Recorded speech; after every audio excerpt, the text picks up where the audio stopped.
Hello ma'am. Jenny ये यार राहू दे। अरे नको मैम। अगं बस तुझ्यासाठी पाणी आणते.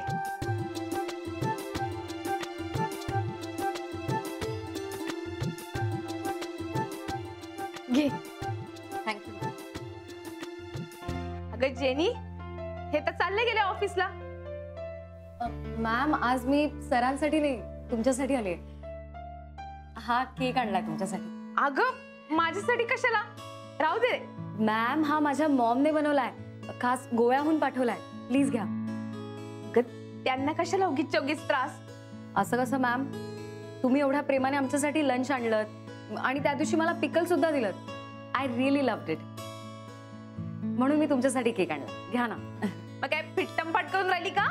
नो मॅम, मॅम तसं नाहीये. मॅम ठीक आहे, तुम्हाला जे समजायचं ते समजा, पण प्लीज घ्या. अथर्वला पण द्या ना. I know he loves cake. देते. तू बस, मी आलेच. येस.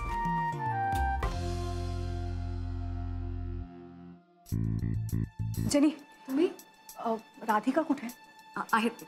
राधिका मला तुझ्याशी बोलायचं. बोला ना. इथे नको, आपण ना खाली जाऊन बोलूया. Anything serious? Sort of. Revati तू कधी आलीस? आत्ताच आले. अगं आज ना मी ऑफिसला जात नाहीये, घरीच स्क्रिप्टचं काम करणार आहे. म्हटलं तुझ्या कानावर घालावं. बर. जेनी हे घे, आमचा नागपूरचा मसाला आहे, एकदम खास मसाला. बरं का, वापरताना एवढाच वापर, जास्त वापरू नको. सवय नाही ना तुला तिखट खायची. आणि सगळा वापरू नको. थोडा तुझ्याकडे ठेव आणि थोडा आईंना पाठव गोव्याला. हा मॅम कशाला तुम्ही पुन्हा काहीतरी देताय मॅम? नको. राहू दे ना, वापरून तर पा. Thank you ma'am. थँक्यू. हा वा ग वा, थँक्यू म्हणते. आता तू जेव्हा केक दिला तेव्हा मी तुला थँक्यू म्हटलं का? नाही ना. मग थँक्यू काऊन म्हणून राहिली? Okay ma'am. सॉरी. चला, आय मेक अ मूव. काय बोलून राहिली? आज जेवल्याशिवाय जायचं नाही. मागच्या वेळेस पण तू अशीच गेली होती. आज सोडणारच नाही तुला मी. मॅम प्लीज मॅम, मी नेक्स्ट टाइम येते ना. मी नक्की येते. मी कॉल करून येते, फोन करून सांगते की मी जेवायला येते. पण आज नको. बरं चहा मांडू का तुझ्यासाठी? चहा कॉफी तरी? मॅम आज खरंच नको, मला खूप काम आहे ऑफिसमध्ये. मी नक्की येईन कॉल करून. बरं ठीक आहे. Okay ma'am.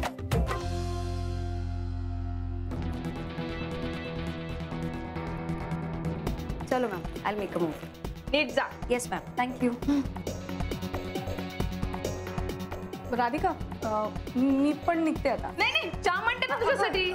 अगं मला ना आज जरा जास्त काम आहे. मी निघते. हा नंतर येईन ना चहाला. मी निघते ना. बाय.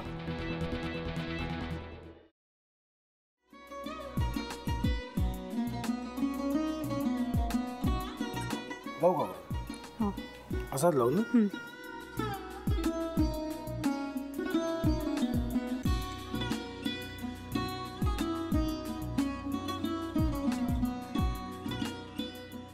आता काय करायचंय? आता आपण ड्राय स्टफिंग दुसरं काय करणार आपण त्यात?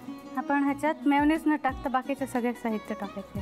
अच्छा, हे सगळं. ऋतू, माझा तर विश्वासच बसत नाहीये. म्हणजे अगं बहिणी आमचं लग्न व्हावं म्हणून किती प्रयत्न करत होती आणि ते सगळं करताना की शिवच्या आम्हाला माहिती पुरवते. नाही, मला नाही वाटत.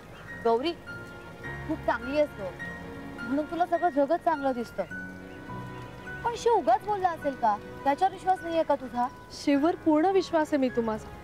पण तो आता हे जे काही करतोय ना, म्हणजे निशा बहिणी समोर त्या राधिका सोबत फिरण्याचं नाटक वगैरे, ते त्याचा काही उपयोग होणार नाहीये. अगं असं कसं म्हणतो? अगं नीलिमा, जतीन भाईंचा कॉल आहे. हो माहितीये. रिसीव कर ना. अगं बघ, कट झाला.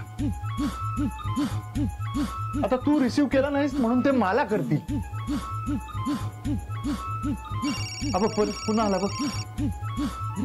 घे बघू. पण हे एक ना एक दिवस घडणारच होतं. आता मला कळलं तुम्ही 2 दिवस झाले काय सांगत होता ते. बनू हे संकेत असतात आणि हे ठरवून येत नसतात. मी बाहेर तुमची वाट बघते.